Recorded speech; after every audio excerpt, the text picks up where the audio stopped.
Good morning, and thank you for this wonderful opportunity. So, endothelial keratoplasty in aphakia, challenges and how to overcome them. So first, DMEC, as we know, is now the standard procedure for bullous keratopathy and other endothelial diseases. So what are the challenges in aphakic patients? Ideally, in DMEC, the IOL should be placed in the bag so that you have an iris IOL diaphragm. So this gives support and positive pressure, making the AC shallow during DM graft unfolding. In aphakia, first, there is no IOL iris diaphragm. And second, the eye is soft due to prior vitrectomy. Both these conditions make it difficult to unfold the DM graft due to lack of positive pressure and posterior support. Third, the postoperative air management also becomes difficult as the air tends to escape through the pupil into the vitreous cavity.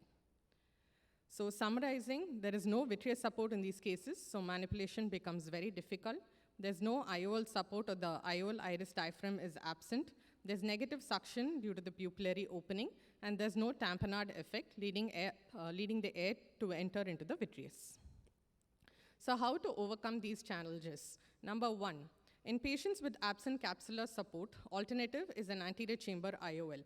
It's a very simple technique, but it's associated with increased risk of endothelial cell loss, injury to the angle structures, leading to pars formation, and also other complications such as secondary glaucoma, chronic inflammation, and cystoid macular edema. So we have to create a barrier behind the iris. So this can be done either in the form of iris claw lens or iris sutured, or the IOL suture to the iris, or a scleral fixated IOL. So all these AC IOL complications can be avoided by using either a iris sutured, iris fixated, or a scleral fixated lenses, which will allow the IOL to be placed in similar anatomical position as the regular IOLs. The most important thing in DMEC is to make sure that the pupillary opening is as small as possible. So this can be obtained with the help of either a purse string pupilloplasty or a fourth row pupilloplasty. So what about scleral fixated IOLs and DMEC? So many variants of successful scleral fixation techniques have been developed, be it the Yamane technique, the glued IOLs, and sutured IOLs. However, all these have a common drawback because they need vitrectomy, and when combined with DMEC, there exists a potential space between the iris and the IOL. So through this potential space, there's always a chance for air to escape, and also there's a chance for the DM graft to escape through the potential space. And post-operatively, the air which is kept for tamponade also passes relatively unhindered into the posterior chamber. So this can also cause iridocorneal adhesions, severe ocular hypertension, resulting in less tamponade, and early post-operative DM detachments. Sutured SFIOL is also associated with high intraoperative bleeding, which may also extend the surgical time. Now coming on to iris claw and DMEC. So retrofixated iris claw lens, it clings to the iris at the periphery, and it pushes the iris diaphragm anteriorly in the center. So this will obliterate the potential space that exists in a case of a scleral fixated IOL.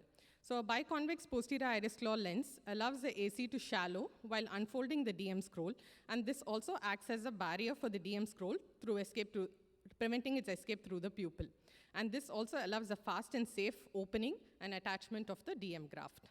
Also, post-operatively, there is a snug fit of the IOL and the pupil, so there's prolonged tamponade and successful attachment of the donor DM. So here we have a video of a 60-year-old gentleman, advanced glaucoma patient, multiple trapped shunt high myope with aphakia and corneal decompensation.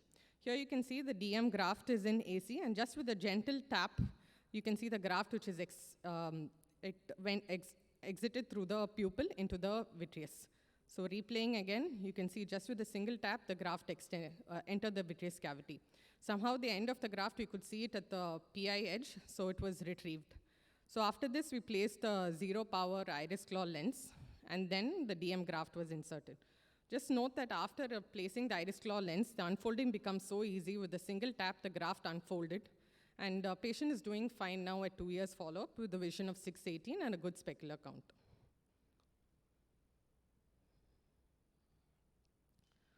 Next one, this is a patient who underwent AC IOL around 20 years back and presented with bullous keratopathy.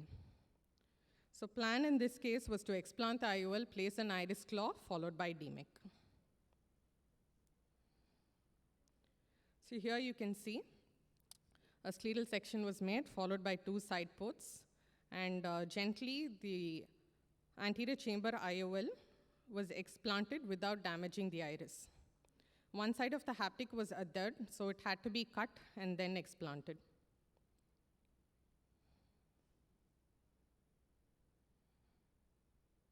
It's important to explant all these lenses without damaging the iris as much as possible. Here the pupil size was adequate, so we could go ahead with the placement of an iris claw lens. Also, another advantage of iris claw lens being the learning curve is much smaller, and it's much easier when compared to a scleral fixated IOL. You're using a 23 gauge forceps, we're clawing the iris claw on either side. So once the clawing is done, then since it's a large scleral section, we closed it with 2 sutures, and through the central opening, a DM graft was inserted. So after insertion, the section was again closed with the 3rd suture. And now, we follow the injection as well as the tapping technique. Here, with the right hand, with the saline cannula, small amount of BSS is injected into the AC, and with the left hand, gentle tapping is being done. And we also follow the L marking, so meaning the short arm of the L should be on the right side, indicating correct position of the DM graft. Here you can see first there is actually a reversal of the graft, then slowly with saline injection, you can see the graft rolling and the right side coming up. So once a graft is unfolded, you can see the air is being injected.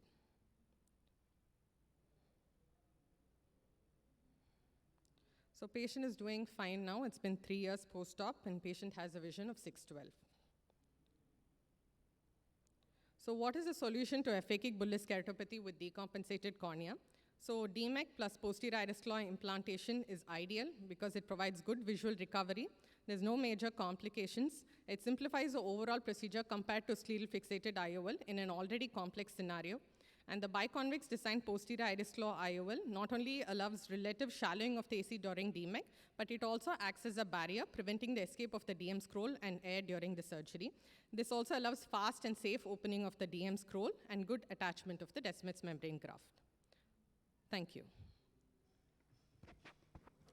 Great presentation, fantastic videos actually. And I actually wanted to add to it. I totally agree with you that the gap between the iris and the scleral fixated lens is actually huge. I mean, not just for a DMEC scroll, we have had DSEC lenticles also drop through that gap. It's pretty large. So I totally agree. The snug fit of iris claw, I think Dr. Kavya will be covering in her talk, is the most crucial thing for an endothelial keratoplasty. And one very important point that you showed in one of your videos was using the larger scleral incision to place an iris claw and then actually closing it down before injecting the DMEC scroll. That is very important. This is an extra step which I think needs to be done, but great collection of videos. I hope they were able to recover the tissue which was dropped down. Yeah. We had to recover. We took it out through the PI, and thankfully we had a extra graft with us, so that was used. Lucky for the patient, though. Thank you, Dr. Vandhana. Just very beautiful talk and amazing surgical videos. Just a small addition about there may be some situations where you might have to perform EK in aphakia itself, where IOL cannot be placed. Like, for example, in patients with aniridia, where there is no iris or angle support. So in these situations, it requires a little more different approach to perform the DSEC, like maintaining the pressure of the eye, not just with air tamponade, but you can also inject saline, because the basic factor in ensuring attachment of the graft is IOP rather than the air tamponade. So several authors have proposed some modifications like the suture basket technique or a hitch suture that can help you in ensuring that the graft is in the correct orientation as well as it remains attached for longer. So although these situations are quite rare, it is very handy to have like a store of different IOLs like you showed very beautifully in your videos, so that even if you have to remove one IOL, you can put a different type of IOL. But one should also be aware of how to do endothelial keratoplasty in a patient with aphakic status also. So thank you very much again. And Thank you.